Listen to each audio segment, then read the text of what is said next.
시작.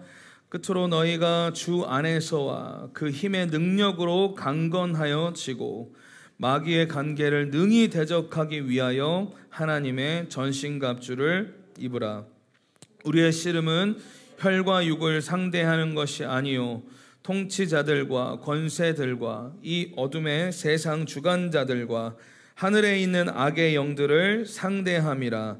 그러므로 하나님의 전신갑주를 취하라. 이는 악한 날에 너희가 능히 대적하고 모든 일을 행한 후에 서기 위함이라. 그런즉 서서 진리로 너희 허리띠를 띠고 의의 호심경을 붙이고 평안의 복음에 준비한 것으로 신을 신고 모든 것 위에 믿음의 방패를 가지고 이로써 능히 악한 자의 모든 불화살을 소멸하고 구원의 투구와 성령의 검 곧 하나님의 말씀을 가지라. 모든 기도와 간구를 하되 항상 성령 안에서 기도하고 이를 위하여 깨어 구하기를 항상 힘쓰며 여러 성도를 위하여 구하라. 또 나를 위하여 구할 것은 내게 말씀을 주사 나로 입을 열어 복음의 비밀을 담대히 알리게 하옵소서 할 것이니 이 일을 위하여 내가 쇠사슬에 매인 사신이 된 것은 나로 이 일에 당연히 할 말을 담대히 하게 하려 하심이라. 아멘. 오늘은요 우리 전신갑주 5번째 시간인데요, 이제 구원의 투구에 대해서 오늘 말씀 나눕니다. 오늘 우리 말씀 나누시기 전에 오늘 이 자리에서 함께 예배하느라고 애쓴 우리 스태프들 위해서 우리 좀 격려의 박수로 나아가길 원합니다. 오늘 또한 이 예배에 함께 하신 우리 주님을 향하여서 오늘 기대하는 마음으로 함께 하길 원합니다. 자, 저는요 여러분들에게 꼭 부탁하고 싶은 게 있어요. 이 예배를 딱 드릴 때 너무 심각해지지 않았으면 좋겠어. 그 막 예배할 때 임재를 자꾸 미간으로 초청하는 게 있거든. 이렇게 미간으로 초청하고 말씀 들을 때도 미간으로 초청하고 그러지 말고 항상 우리 주님 오시면 우리가 주님을 막 환영해야 될 거 아니에요, 그죠? 근데 자꾸 막 예배에 뭔가 막 애써서 막 그 임재를 느끼려고 하고 이렇게 하는 것이 아니라 매 예배의 순간순간마다, 그리고 여러분들이 하는 예배 찬양뿐만이 아니라 이 말씀 때에도 하나님이 우리에게 주시는 하나님의 말씀을 정말 기쁨으로 받는 그런 일들이 있기를 원합니다. 아멘. 그리고 이 말씀의 시간도 저 혼자 뚫어내는 것이 아니라 저와 여러분이 함께 하나님의 말씀을 통해서 내 안에 묶여있는 그 모든 것들을 뚫고 나아가는 거예요. 오늘 그래서 함께 오늘 이 시간에 여러분 안에 묶여있는 그 결박들을 끊어내는 오늘 귀한 하나님의 역사들이 저와 여러분 가운데 있기를 여러분 예수 그리스도의 이름으로 축복합니다. 자, 오늘 말씀을 보니까요, 오늘 이제 또 바울은요 이제 로마 병사의 머리에 씌어진 이 투구에 집중을 하고 있습니다. 오늘 그래서 성도들에게 이 구원의 투구를 이제 써야 된다, 너희들이 그렇게 쓰라고 명령이에요. 명령, 권유가 아니라. 따라합니다. 권유가 아니라 명령이다. 왜 바울이 명령을 했을까요? 쓰지 않으면 죽으니까. 반드시 죽을 거기 때문에 반드시 그 구원의 투구를 너희가 써야 한다라고 오늘 이 말씀을 통해, 오늘 에베소에 보내는 그 편지를 통해 바울이 이야기하고 있는 겁니다. 이 당시에 이 투구를 보면요, 이 청동 혹은 철로 만든 그런 소재로 되어 있고, 그리고 안에 가죽을 덧대요. 왜냐면 여러분 생각해보면 알겠지만 이 그냥 철로 되어 있는 이 헬멧을 쓰면 얼마나 아프겠어, 그지?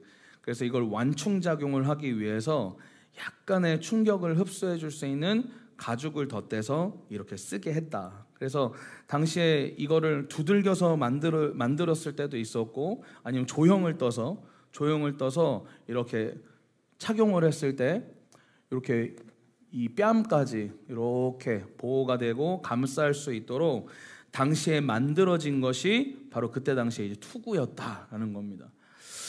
오늘 근데 이 투구의 당시에 로마 병사들의 존재의 목적이 무엇이었냐면, 당시에 이제 전쟁을 탁 나가잖아요. 그러면 로마 병사들의 머리만 깨려고 다니는 애들이 있어요. 걔네들이 누구냐면 기마병들이야, 기마병들.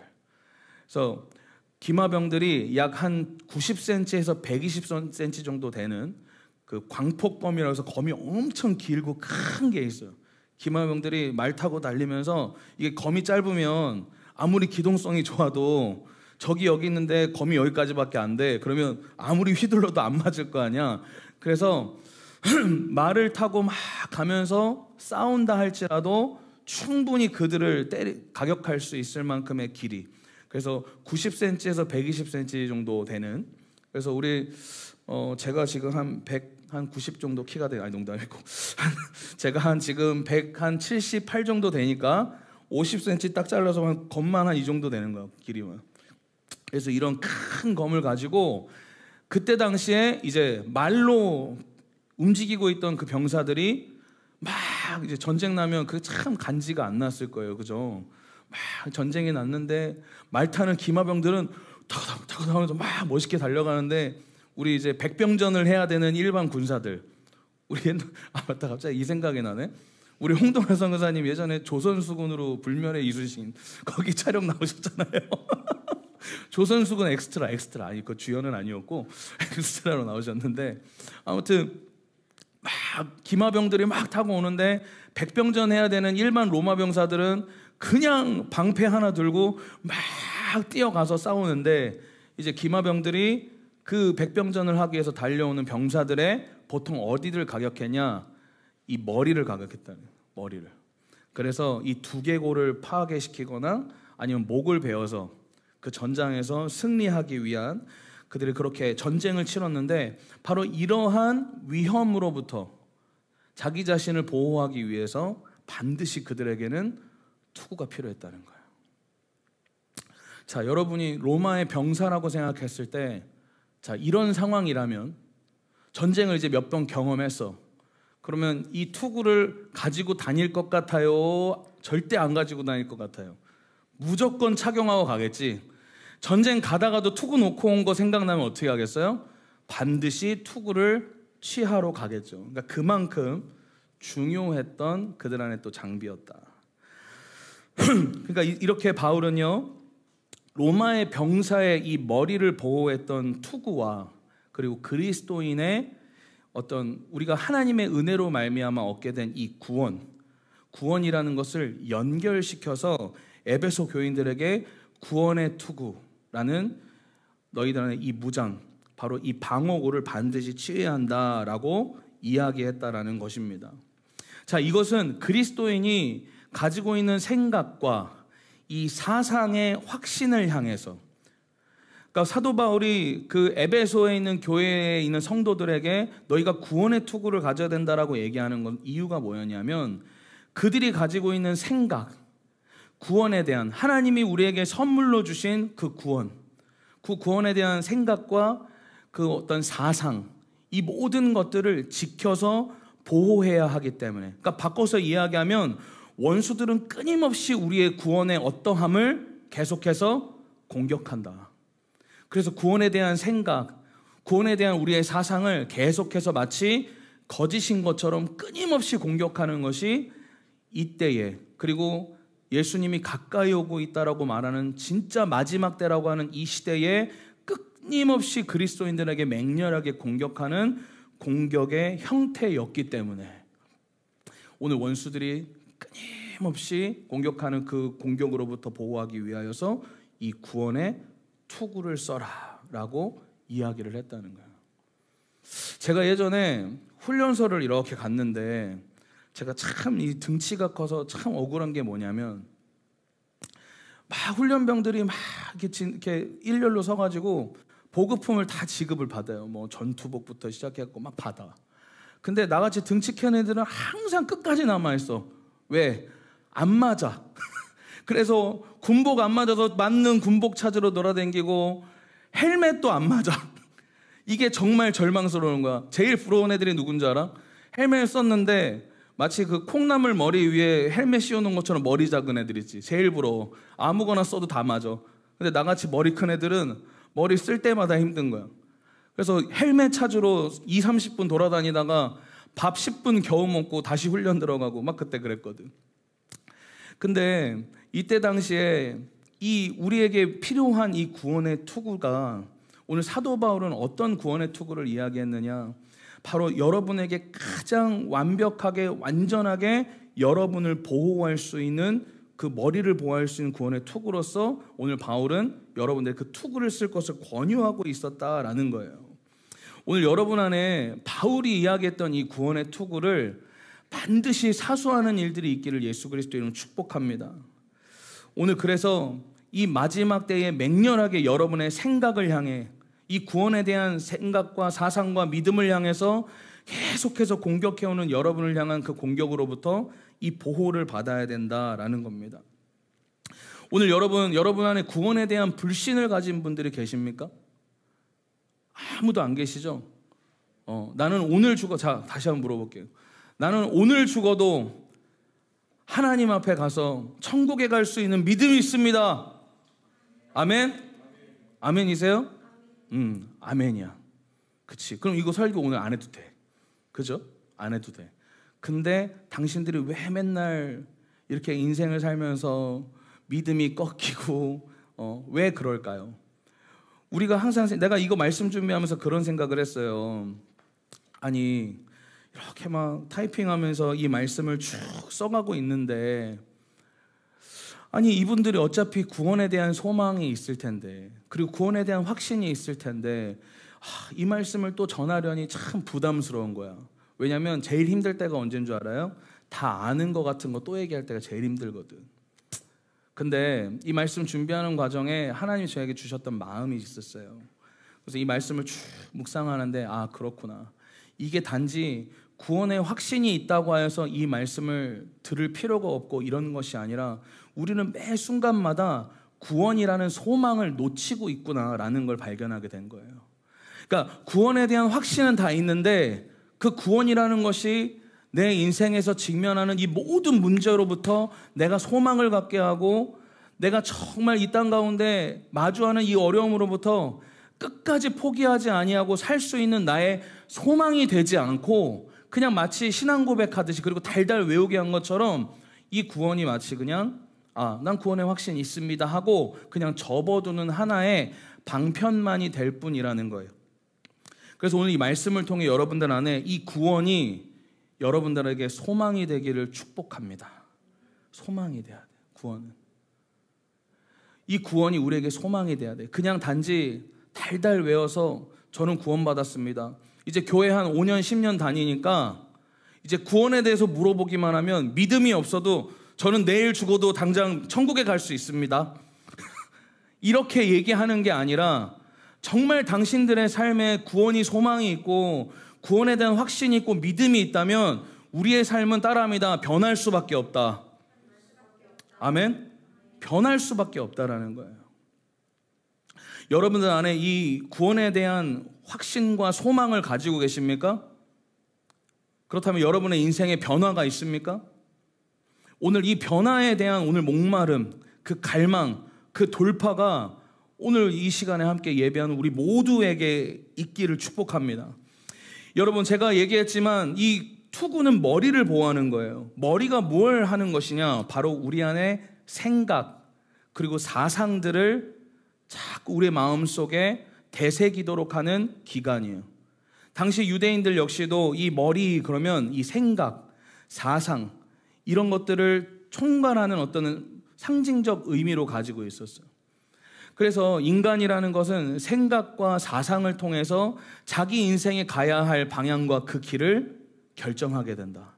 그래서 내가 생각하는 게 무엇인가에 따라서 그 생각과 사상을 향해서 열심히 달려가는 거야.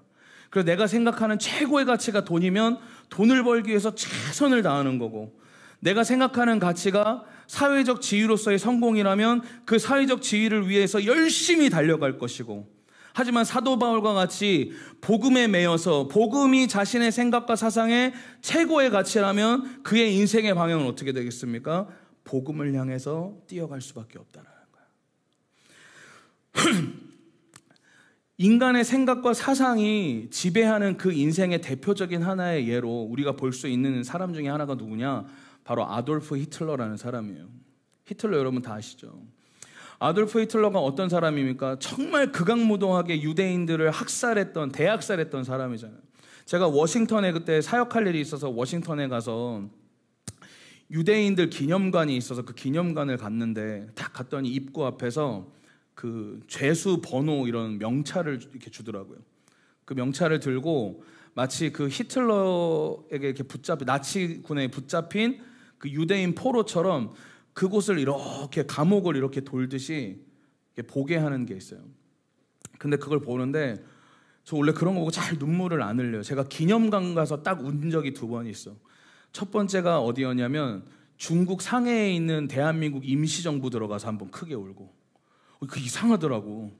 처음에는 임시정부 본다 하는 마음으로 갔어. 그냥 갔는데 임시정부를 딱 중간쯤 도는데 하염없이 눈물이 나는 거야. 하염없이. 이 대한민국이라는 한국이라는 이 땅 살려보겠다고 그 땅에서 최선을 다해서 열심으로 살았던 그분들, 그 임시정부에 있는 모든 사람들을 생각을 하니까 막 이상하게 눈물이 나는 거예요. 그렇게 한번 눈물을 흘려봤고 또 한 번 그렇게 마음에 막 울컥울컥하면서 눈물이 났던 데가 바로 이 유대인 기념관을 갔을 때. 막 지나가는데 그 가스실에서 그 사람들이 어떻게 학살을 당했는지부터 시작해서 그걸 다 보여줬는데 그 아무리 봐도 인간이 할 수 있는 짓이 아닌 거야. 이건 정말 뭐에 씌이지 않으면 할 짓이 아닌 거예요. 그냥 애 엄마는 애가 어차피 죽을 건데 그 애 끝까지 부둥켜 안고 가스실에서 그 고통을 참아내면서 거기서 아기와 같이 막 죽음을 맞이하기도 하고, 샤워 시켜준다고 거짓말 쳐가지고 샤워실인 척하고 들어갔는데 구멍이랑 구멍에서 가스가 나와서 거기서 헤아릴 수도 없는 숫자의 유대인들이 거기서 다 죽어버리고, 그 모습들을 하나씩 본 거예요. 근데 그 일들이 누군가의 그 사상과 생각을 통해서 나타났던 일이었다는 거예요. 바로 그 히틀러가 왜 유대인 학살하게 됐습니까? 그 게르만족이라는 그 민족, 그 독일인들이 유대인들에게 계속 사회적 약자로서, 그러니까 사회에서 계속 뭔가 밀려나는 듯한 그 느낌을 받게 돼요. 그래서 실제로 그때 당시에 보면 독일의 금융권을 100% 장악했던 사람들이 유대인들이었어요. 독일인들은 금융권을 장악하지 못하고 오히려 독일 땅인데, 독일이란 나라인데 그 금융권을 그 유대인들이 다 장악하고 있고, 전문직의 50%는 사실 어떻게 보면 나라 없어져서 그 독일이란 땅에 이렇게 들어와서 살고 있는 사람들인데 전문직의 50%는 유대인들이 다 차지하고 있고, 근데 정작 힘들고 고통스럽고 전쟁 같은 그런 일들은 독일 사람들이 가서 막 싸우고 열심을 다하고 있는데 유대인들은 어떻게 보면 편안하게 그냥 누릴 거 다 누리고 사는 것 같은 거야. 그러니까 이 우리 히틀러가 갑자기 권력을 잡게 되고 본인이 힘을 갖게 되니까 본인이 가지고 있던 그 생각, 그 사상을 한 나라를 통치하는 데 써버리잖아요. 그래서 그 극악무도했던 그 사건들이 일어났던 것처럼 오늘 우리가 생각을 지키지 아니하면, 오늘 사도 바울이 이야기하는 것처럼 이 구원이라는 하나님이 주신 그 은혜의 복음을 오늘 우리의 생각 가운데 지키지 아니하면 언제든지 세상을 향한 생각으로 집중할 수밖에 없다라는 거예요. 그래서 오늘 저와 여러분의 생각을 지키라는 그 의미에서 오늘 바울이 그렇게 우리에게 이야기하고 있다라는 것입니다. 자, 그리스도인의 삶에 있어서 여러분, 이 구원이라는 생각과 소망을 가진 자들에게 원수들이 주는 강력한 공격이 무엇이냐? 바로 그것은 따라합니다. 낙심을 준다라는 거예요. 구원의 소망이 있으면 낙심하지 않아요. 할렐루야. 우리 안에 그 구원이 생명이고, 구원이 정말 내 인생의 소망이라면 나에게 어려운 일이 있다 할지라도 우리는 결코 꺾이지 않아요. 그런데 원수들은 그 구원이 참된 소망이 아니라고 우리를 향해서 계속해서 조소하는 거야. 그래서 그 구원이라는 것 자체를 꺾어서, 그 생각의 소망을 꺾어서, 이 구원 아무것도 아니구나. 내가 구원받았다고 말하는데 내 인생에 변화되는 게 하나도 없구나. 내가 하나님이 귀한 선물로 나에게 구원을 줬다고 그렇게 많이 들었는데 결국 내 인생 돌이켜보니까 맨날 어려운 일 있고 힘든 일 있고 통장 잔고는 항상 비어있고 내 몸뚱아리는 아프고, 야, 이거 구원 진짜 하나도 소용없는 거구나. 내가 교회 이렇게 열심히 섬기고 있고 하나님 나라 위해서 열심히 섬기고 있는데 내 인생에 그 복이라는 복은 하나도 발견할 수 없구나. 이런 식으로 인간의 생각에 계속 낙심을 주는 거예요. 그래서 그 구원을 가치 없는 것처럼 맹렬하게 여러분의 생각과 사상을 향해서 공격하는 것, 그게 바로 구원을 향한 여러분의 생각과 이 가치와 이 사상을 향한 공격이다라는 겁니다. 이 구원에 대한 소망을 우리가 붙들어야 되는 줄 믿습니다. 예. 저도 오늘 이 말씀을 묵상하면서 다시 한번 생각하게 됐어요. 나는 정말 이 구원에 대한 소망을 가지고 있는가? 근데 제가 생각해 보니까 참 감사한 것은 정말 1년, 2년, 3년 이렇게 쭉 신앙생활을 해오면서 아, 내 안에 구원에 대한 소망이 있구나라는 걸 느끼게 되었어요. 어려운 일을 직면하지만 그 어려운 일을 어려운 일로서 보는 것이 아니라, 이 세상에서 마주한 어떤 어려운 일 자체에 집중하는 것이 아니라, 내가 이 땅 가운데 살다가 내가 가야 할 그 영원한 나라의 소망을 두고 살아가는 제 모습을 교회 개척하는 과정 속에서도 계속 발견하는 거예요. 여러분들이 마주하는 모든 문제 속에 그 문제가 물론 해결되어지길 여러분 축복합니다. 하지만 그 문제보다 더 중요한 것은 우리 안에 하나님이 주시는 소망이 꺾이지 않아야 돼요. 아멘? 구원에 대한 이 소망, 이게 꺾이지 않아야 된다. 그래서 여러분의 생각과 이 모든 구원에 대한 그 기쁨의 감격과 이 사상들, 하나님이 우리 주신 이 큰 선물을 결코 잃어버리지 않는 저와 여러분이 되기를 예수 그리스도님 축복합니다. 근데 여러분 잘 보세요. 많은 사람들이 생각을 해요.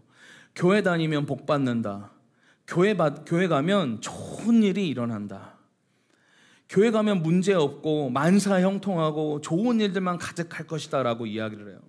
근데 여러분 열왕기상 18장과 19장을 보면 엘리야라는 선지자가 하나님의 능력을 힘입어서 450명의 바알 선지자들과 영적인 전투를 갈멜산에서 벌이는 일을 보게 됩니다. 근데 거기서 어떤 일이 일어납니까? 바알 선지자 450명이 막 그 피비린내 나는 막 몸뚱아리를 해하면서, 왜냐하면 아침부터 시작된 제사인데 바알 신이 임하질 않는 거야. 그러니까 얘네들이 더 완전 미쳐가지고 몸에 막 자해를 하면서 피비린내 나는 제사를 막 펼치면서 바알 선지자를 바알 신을 모시기 위해서 막 제사를 하는데 그 신이 전혀 임하질 않는 거야. 그때 엘리야가 그 상황 가운데 어떻게 합니까? 비웃어.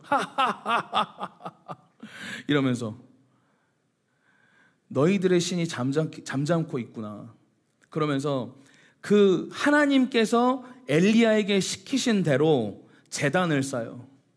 그 제단을 쌓고 그 하나님께서 내리신 그 불에 대한 증명을 하시기 위해서 그 물두덩이를 내서 물기를 내가지고 거기다 물을 이렇게 채웁니다. 그래서 엘리야가 하나님을 향해서 두 손을 벌려서 예배하고 그 하나님을 높이니까 어떤 일이 일어납니까? 하늘에서 불이 떨어졌단 말이야. 그래서 물로 가득 채워졌던 그 제단이, 그 물이 다 어떻게 됐어요? 그 불에 의해서 다 사라져 버렸다고.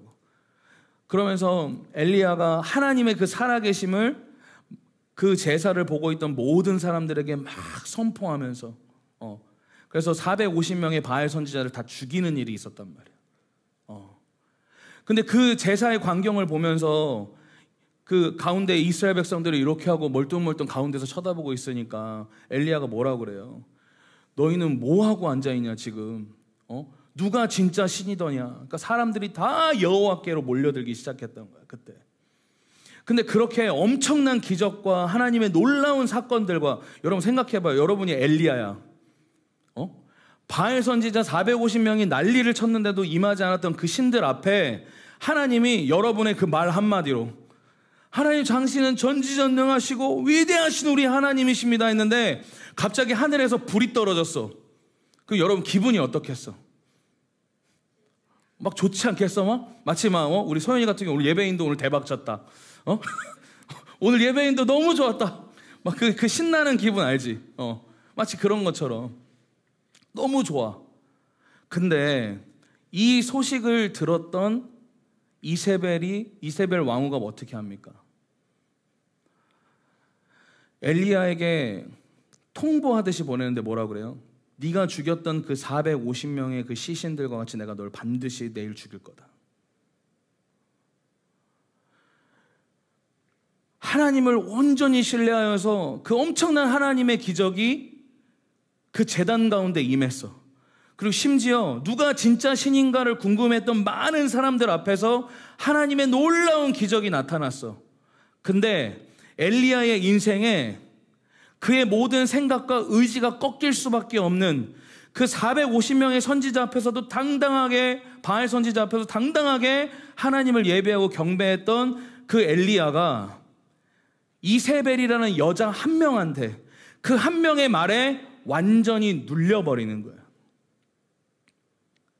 그래서 엘리야가 어떡합니까? 도망가 버리죠. 도망가 버려. 그래서 엘리야가 나중에는 로뎀나무에서 뭐라고 이야기합니까? 하나님, 저 그냥 죽여주세요. 저 그냥 죽여주셔도 됩니다. 저 좀 죽여주세요. 그래서 여러분, 제가 부탁 하나 드리는데, 왜 그런 거 있잖아. 우리 막 좋은 의미로 저 그냥 빨리 예수님 데려가셨으면 좋겠다고 하는 말 있잖아. 하지 마. 그런 말 하지 마. 그거는 좋은 게 아니라, 자, 따라합니다. 하나님의 부르심을 포기하는 거다. 포기하는 그런 얘기 하지 마요. 엘리야가 그랬다니까. 하나님, 차라리 그냥 저 죽여주세요. 저 그냥 데리고 가세요. 근데 하나님 어떻게 하십니까? 천사 보내서 먹을 음식과 물을 줘서 다시 이동할 수 있는 힘을 또한 주시기도 하시고. 근데 엘리야가 이동하면서 계속 무슨 말해요? 하나님, 저와 같은 의인이 이제 아무도 남지 않았어요. 이제 나밖에 남지 않았습니다. 라면서 계속 그 하나님에 대한 그 생각과 사상, 그 자기가 믿고 있는 그 하나님이 어떠한 하나님인지를 계속 잊어버린 상태에서 자기 상황과 상태에 대해서 푸념하고 있다고 계속. 그러면서 주님, 나와 같은 의인이 나밖에 남지 않았습니다. 그걸 2번 얘기해요. 18장, 19장 가는 그 사이에. 근데 하나님이 뭐라고 이야기하신 거, 우리 잠깐 이 말씀을 좀 볼게요. 제가 말씀 안 찾아놨으니까 다 피세요. 열왕기상 18장, 19장입니다. 왕상 19장. 이 말씀은 영상으로 안 나오니까 여러분들 자리에서 찾아보시면 좋을 것 같아요. 왕상 19장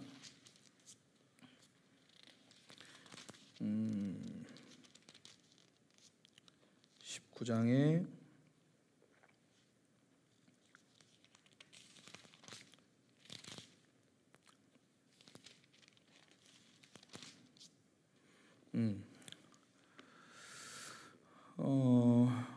'잠시만요.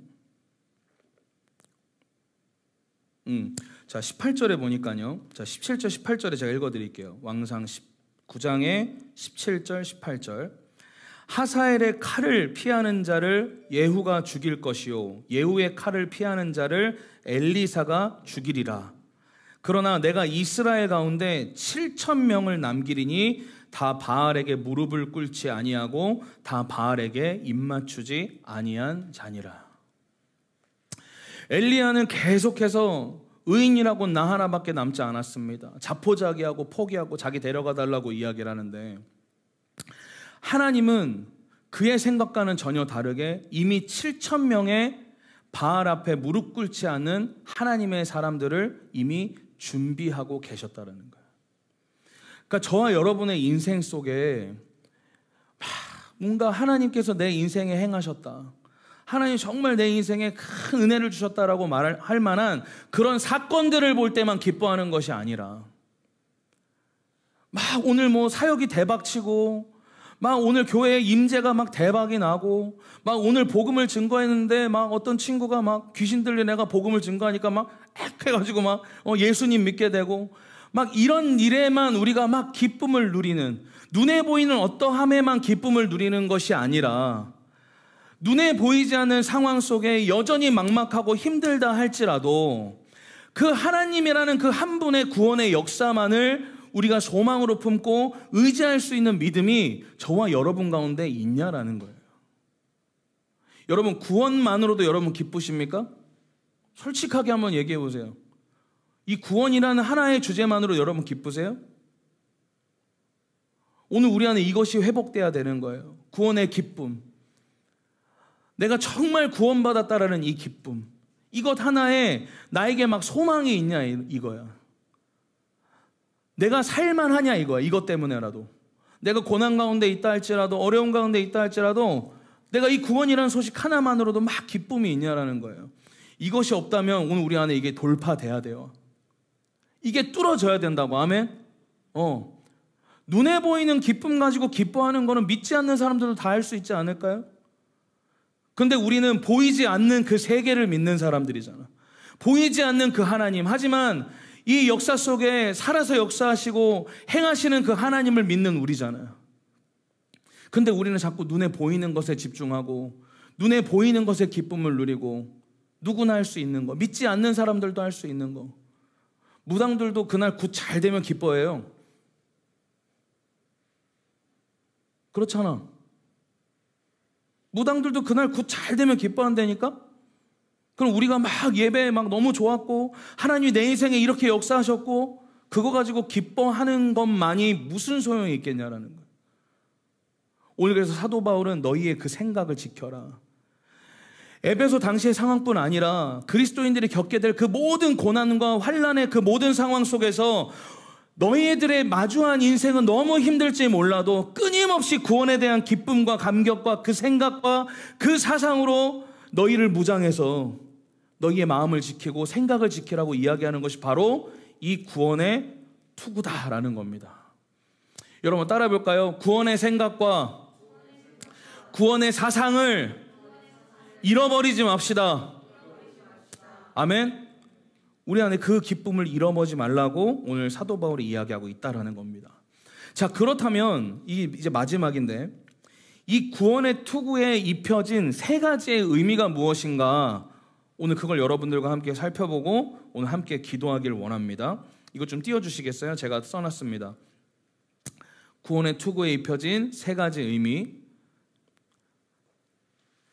첫 번째 이렇게 되어 있는 거 있죠? 첫 번째, 두 번째, 세 번째. 네. 자, 우리 한번 앞에 나와 있으니까 한번 따라해 보겠습니다. 칭의. 칭의 이래고 깜짝 놀랐어 내가. 칭의. 자, 그리고 두 번째 성화. 세 번째 영화. 이 구원의 투구에 입혀진 세 가지의 의미가 바로 칭의, 성화, 그리고 영화라는 거예요. 이 세 가지. 이걸 오늘 반드시 기억하시는 거예요, 앞으로. 그래서 이걸 깨닫고 난 사람들이 이제부터 구원만 생각하면 막 심장이 벌렁벌렁해야 돼. 할렐루야? 구원만 생각하면 막 웃음이 나야 돼. 할렐루야? 우리 안에 그런 소망이 있길 원합니다. 자, 칭의가 뭐냐? 따라합니다. 믿음으로 우리가 의롭게 되었다. 아멘. 이 바울의 구원의 투구에 있던 바로 이 구원이라는 의미의 첫 번째가 이 칭의, 믿음으로 말미암아 우리가 의인이 되었다라는 사실이에요. 자, 로마서 5장 1절입니다. 말씀 제가 찾아놨으니까 좀 펴주세요. 우리 같이 한번 읽어볼게요. 시작. 그러므로 우리가 믿음으로 의롭다 하심을 받았으니 우리 주 예수 그리스도로 말미암아 하나님과 화평을 누리자. 우리가 무엇으로 의롭다 하심을 받았다고요? 믿음으로. 따라합니다. 믿음으로. 우리 믿음으로 의롭다 하심을 받았다. 자, 그 다음 요한복음 10장 27절에서 29절. 자, 같이 한번 읽어볼게요. 시작. 내 양은 내 음성을 들으며 나는 그들을 알며 그들은 나를 따르느니라. 내가 그들에게 영생을 주노니 영원히 멸망하지 아니할 것이요 또 그들을 내 손에서 빼앗을 자가 없느니라. 그들을 주신 내 아버지는 만물보다 크심에 아무도 아버지 손에서 빼앗을 수 없느니라. 아멘. 자, 이 칭의가 뭐냐? 따라합니다. 아무도 아버지의 손에서 빼앗을 수 없다. 여러분 이거 믿으세요? 믿어요? 아멘. 아멘. 우리 하나님 허파에 바람 차시겠어. 아멘. 여러분 믿으십니까? 하나님의 손에 있는 걸 절대 빼앗을 수 없다고. 하나님의 선택에 의해서 선택받은 저와 여러분, 믿음으로 말미암아 의인된 저와 여러분의 이 언약의 관계, 이 관계를 어떤 어둠이 와도 빼앗을 수 없고 끊을 수 없다. 오늘 그래서 바울이 말한 이 구원의 투구 안에 이 칭의가 붙어 있는 거야. 아멘? 칭의가 붙어 있는 거야. 자, 두 번째 뭐냐? 따라합니다. 성화. 자, 로마서 6장 13절에서 14절 한번 같이 읽어볼게요. 로마서 6장 13절에서 14절 같이 읽습니다. 시작. 너희 지체를 불의의 무기로 죄에게 내주지 말고 오직 너희 자신을 죽은 자 가운데서 다시 살아난 자 같이 하나님께 드리며 너희 지체를 의의 무기로 하나님께 드리라. 죄가 너희를 주장하지 못하리니 이는 너희가 법 아래에 있지 아니하고 은혜 아래에 있음이라. 자, 따라합니다. 죄가 너희를 주장하지 못하리니. 뭡니까? 성화가 뭐예요? 내가 성령 안에 있고, 오늘 이 말씀에 보니까 뭐라고 그래요? 다시 살아난 자와 같이 하나님께 드리며 너희 지체를 의의 무기로 하나님께 드리라. 아멘. 저와 여러분 하나님께 드렸어요? 여기서 또 조용해지네. 자, 다시. 여러분 하나님께 드렸어요? 여러분이 하나님께 드렸다면 오늘 우리는 성령과 함께 연합된 자인 줄 믿습니다. 아멘. 그 성령과 연합된 자들에게 하나님이 주시는 선물이 있는데 무엇이냐? 죄가 우리를 주장하지 못하게 한다라는 거야. 그래서 점점 더 오늘 우리 안에 믿음으로 의인되었는데 우리의 삶은 여전히 죄 가운데 있지만 점점 하나님께 나의 인생을 드리고자 하는 그리스도인의 인생을 점점 더 거룩하게 그들의 삶 속에 변화될 수 있도록 인도하시는 그분이 계시는데 바로 그분이 우리 안에 계시는 성령님이다. 아멘. 오늘 그래서 그 약속을 하는 거예요. 그래서 죄가 너희를 주장하지 못할 것이다. 그래서 그 구원의 투구의 또 한 가지 의미는 뭐다? 바로 성화다. 그래서 우리의 이 오른쪽 뒤통수에 칭의, 이쪽 왼쪽 뒤통수에 성화가 붙어 있어. 자, 그럼 이제 여기 앞에 뭘 붙여야 될 거 아니야, 그지? 앞에. 자, 그 앞에가 무엇이냐? 따라합니다. 영화. 영화다. 우리 로마서 8장 23절에서 24절 한번 보기를 원합니다. 로마서 8장 23절에서 24절 같이 한번 읽어볼게요. 시작. 그뿐 아니라 또한 우리 곧 성령의 처음 익은 열매를 받은 우리까지도 속으로 탄식하여 양자될 것 곧 우리 몸의 속량을 기다리느니라. 우리가 소망으로 구원을 얻었음에 보이는 소망이 아니니 보는 것을 누가 바라리요. 아멘. 자, 이 말씀이 지금 무엇을 이야기하는 것인가? 지금 우리가 눈에 보이는 것은 아직 모른다라는 거예요. 우리 아직 천국 가지 않았잖아, 그치? 지금 이 땅에 살면서는 진짜 우리가 누리게 될 소망을 아직 발견하지 못했다라는 거야. 근데 저와 여러분이 이제 이 육신의 인생을 다 살고 나면 우리가 그 영원한 영화로운 하나님의 그 평강과 기쁨을 누리게 될 것인데 그 보이지 않는 소망에 대한 그 소망을 이야기하는 거예요. 오늘 그래서 영화라는 것이 무엇이냐? 이 땅 가운데서 누리게 될 소망이 아니라 바로 영원한 나라를 향한 소망을 이야기하는 거예요. 오늘 그래서 사도 바울은 오늘 세 가지의 소망, 그 복음을 이야기하는 것인데, 구원을 이야기하는 것인데, 믿음으로 말미암아 의인이 되는 것. 또 한 가지는 오늘 또 우리 안에 거룩하게 오늘 주님께 내어던진 그 인생을 하나님이 성령으로 말미암아 거룩하게 변화시키는 그 성화를 이야기하는 거고, 세 번째는 저와 여러분이 이 땅 가운데 살면서 소망을 갖는 것이 아니라 아직 보지 못했지만 그 영원한 나라의 기쁨과 그 참된 소망을 품는 그 영화라는 이 구원의 세 가지의 투구를 저와 여러분 가운데 씌워주기를 원했다라는 거예요. 오늘 그래서 저와 여러분이 마주하고 있는 그 모든 어려운 환경들 속에서 우리가 구원의 투구를 썼다라는 것은 무엇이냐? 내가 믿음으로 말미암아 의인이 되었다라는 기쁨. 오늘 또한 내가 성령 안에 성령과 연합된 자로서 나는 여전히 지금 부족하고 하나님 앞에 연약한 존재지만 성령으로 말미암아 거룩하게 변화될 수 있는 내 안에 가능성이 여전히 존재하며, 할렐루야, 하나님은 나를 포기하지 아니하신다. 아멘. 오늘 그것에 대한 성화. 또 한 가지는 뭡니까? 영화. 내가 이 땅 가운데 살면서 고난받고 때로는 힘든 일이 있고 어려움이 있지만 나는 이 땅에 있는 가치에 소망을 두는 것이 아니라 내가 아직 보지 못했지만 하나님께서 성경을 통해 말씀하시고 내가 꿈꾸게 하셨던 그 영원한 나라의 기쁨과 그 소망을 향해 나는 달려갑니다. 오늘 그 구원에 대한 투구를 사도 바울이 바로 에베소 교회의 성도들에게 씌워주길 원했다라는 거예요. 여러분, 저는요, 이 땅에서 이렇게 신앙생활 하면서 저도 처음에는 예수님을 믿으면 항상 좋은 일만 있고 기쁜 일만 있고 다 잘 될 줄 알았어. 근데 신앙생활 하다 보니까, 그리고 제 주변에 있는 신앙인들 이렇게 보니까 어떤 분은 이래요. 열심히 개척교회 열심히 하셨는데 그분 와이프가 암으로 돌아가시고 딸도 또 암에 걸리시고, 그런데 항상 그 평강과 기쁨을 항상 유지하시면서 살아가시는 목사님을 제가 들은 적이 있어요. 그리고 어떤 선교사님은 열심히 몽골인가 말레이시아였나 어디에서 하여튼 오지에서 선교를 하시는데, 이분이 열심히 선교하는데 선교에 방문하신 방문자들 공항에서 픽업해서 태우러 가는 길에 버스 전복돼서 떨어져가지고 돌아가시는 분도 계셨고, 그들의 인생에 우리가 생각하지 못했던 그런 엄청난 어려움들을 그들도 경험하더라는 거예요. 근데 그분들이 평강을 계속해서 유지할 수 있고 그들의 생각을 지켜낼 수 있는 이유는 이 땅 가운데서 사는 소망 가운데 모든 것을 집중하지 않고 있기 때문이라는 거예요.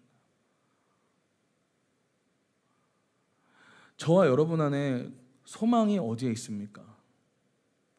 내가 오늘 이렇게 교회에서 뭔가 열심히 하면 하나님이 내 인생에 뭔가 좋은 일을 주시겠지? 물론 좋은 일을 주시길 원합니다. 하지만 지나치게 우리가 그것에 집중하고 있다면 우리의 생각을 바꿔야 할지도 몰라요.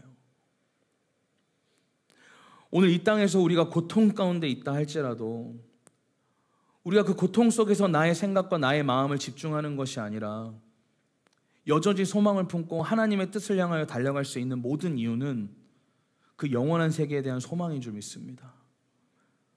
그리고 나를 포기하지 아니하시는 그 하나님이 성령으로 나와 함께 하신다라는 거, 그리고 나에게 이 구원이라는 선물을 믿음으로 주셨다라는 거, 오늘 이 투구를 쓰고 이 땅 가운데서 마주하는 모든 시름 가운데 승리하는 저와 여러분이 되시기를 예수 그리스도님 축복합니다.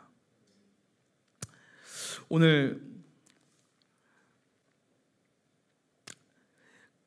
에베소서 3장에 보면요, 3장 13절에 보면 사도 바울이 그런 얘기를 합니다. 자신이 받고 있는 고난과 이 어려운 환경에 대하여서 너희 낙심하지 말아라. 오늘 바울이 그렇게 이야기할 수 있었던 이유가 뭐였을까요? 사도 바울은 영원한 하나님의 나라에 소망을 두었기 때문이에요. 그 영원한 나라에 완전히 미쳐 있어서 자신이 고난을 받고 어려운 역경 가운데 마주한다 할지라도 그곳에서 포기하지 아니하고 끝까지 하나님의 복음을 담대히 전하고, 그의 인생을, 마치 그의 인생의 말은 그렇게 처절하게 죽을 수 없잖아요. 그렇게 죽어버린 인생일지 모르겠지만 사도 바울의 인생이 그렇게 끝까지 고난을 무릅쓰고도 끝까지 전진할 수 있었던 이유는 이 구원이라는 소망 가운데 살았기 때문인 줄 믿습니다. 오늘 우리 한국샘물교회 성도분 여러분들도 이 교회에 와서 이렇게 함께 예배하고 기도하고 찬양하는 이 모든 이유가 나의 어떠함이 잘되게 하기 위하여서가 아니라 내 안에 하나님께 소망 두지 못하는 그 마음들, 내 안에 구원이라는 확신은 있지만 그 구원의 기쁨이 진짜 무엇인지 모르는 우리의 마음이 회복되어지는 일들이 있기를 여러분 축복합니다. 우리 예배팀 나와주시고요, 갈라디아서 6장 9절 말씀 읽고 우리 같이 함께 기도하길 원합니다. 갈라디아서 6장 9절, 혹시 말씀 있나요? 없어요? 네, 제가 읽어드리겠습니다. 갈라디아서 6장 9절입니다. 우리가 선을 행하되 낙심하지 말지니 포기하지 아니하면 때가 이름에 거두리라. 오늘 우리에게 이야기하고 있는 이 메시지에 여러분 집중하시길 원합니다. 우리가 선을 행하되 낙심하지 말지니 포기하지 아니하면 때가 이름에 거두리라. 오늘 여러분, 우리가 이 땅 가운데서 구원받은 자로서 열심히 살아간다 할지라도 어찌 보면 우리 인생에 열매 맺지 못할 수도 있어요. 저는 가끔 그런 생각도 합니다, 여러분. 교회 개척 이렇게 열심히 했는데 이 교회의 진짜 열매는 내가 죽고 나서 맺혀질 수도 있겠구나라는 생각을 할 때도 있어요. 예전에 제가 중고등부를 한참 섬길 때 한 친구가 저한테 그렇게 얘기를 하더라고요. 그 친구가 그때 당시 중학교 3학년짜리 애였는데 전도사님 이러는 거예요. 그래서 또 장난치는 줄 알고 그 장난에 받아줄 이게 대비를 하면서 뭐라고까지 막 이러면서 그 친구랑 얘기를 하는데 그 친구가 저한테 그러는 거예요. 전도사님은 이번에 이 유스에 이렇게 오셨잖아요. 왔지. 근데 전도사님은 확실히 이 부서에 심기 위해서 오신 것 같아요. 중3짜리가. 그 친구가 지금 레비스탕스에서 메인 예배인도 하고 있는 박혜인이라는 형제예요. 저한테 전도사님은 심는 분이신 것 같아요. 그리고 그 열매를 거두는 분이 따로 계실 것 같아요. 그날 제가 기분이 얼마나 더러웠는지 몰라요. 근데 정말 그 열매 걷는 친구는 따로 있더라고요. 그러함에도 여러분 억울하지 않을 자신 있으세요? 여러분 열심히 섬겼는데 정작 거두는 사람은 다른 사람인 거야. 제가 한국샘물교회 처음 이렇게 개척하기 위해서 제가 홍대 땅에서 막 기도할 때 하나님 저에게 주셨던 마음이 하나 있었습니다. 이 땅에 이 교회가 기도의 재단이 되었으면 좋겠다. 아멘 했어요. 이 땅에 많은 교회들이 있어요. 홍대에 나름 되게 멋지게 사역하시는 분들도 많으시고 이 홍대가 문화의 거리잖아요. 그래서 이 문화라는 타겟을 가지고 열심히 여기서 사역하시는 분들도 많고, 근데 하나님 저한테 그런 마음 주시는 거예요. 진정으로 기도하는 교회가 필요하다. 진짜 나를 위해서 나를 향해서 기도하는 교회가 필요하다.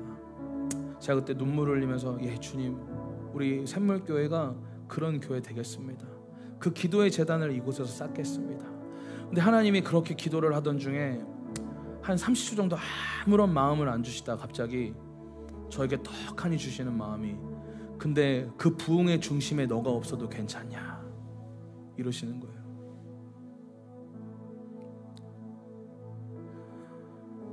여러분 이 땅 가운데서 여러분이 누리게 될 그 영광, 그 모든 걸 뒤로하고 오직 구원이라는 하나님이 나에게 주신 이 값진 선물 하나만 지고도 여러분 하나님 앞에 감사하고 그분 앞에 순종할 자신이 있으십니까? 오늘 사도 바울은 내내 계속해서 그런 이야기를 하는 거예요. 너희가 마주하고 있는 이 세상의 모든 학문과 너희가 마주하고 있는 그리스도인들을 향한 이 모든 핍박과 환난 속에서 너희가 고통과 해를 당한다 할지라도, 그리고 너희가 진정 여기서 열심히 씨름해서 신앙을 지킨다고 하여서 영광을 보지 못한다 할지라도 구원의 참 소망 그거 하나 붙들고 너희 끝까지 신앙생활 버텨야 된다. 그거 씨름해야 된다. 오늘 마지막 때의 원수들은 그렇게 이 구원에 대한 가치가 엄청난 것임에도 불구하고 눈에 보이는 그 어떠한 영광을 향해서 인간은 빠져들고 그곳을 향해 달려갈 수밖에 없기 때문에, 그렇게 공격해서 그곳에 빠질 수밖에 없게 만들기 때문에 바울은 이야기하는 거예요. 이 구원이라는 이 영원한 가치에 너희가 소망을 두겠냐. 그래서 너희의 생각을 지켜라. 세상이 말하는 성공과 세상이 말하는 그 모든 세상 학문에 치우쳐져 사는 것이 아니라 하나님이 너희에게 주신 그 영원한 소망을 이 생각 가운데 붙들고 구원의 투구를 써라. 할렐루야. 오늘 그렇게 우리 가운데 이야기하는 것입니다.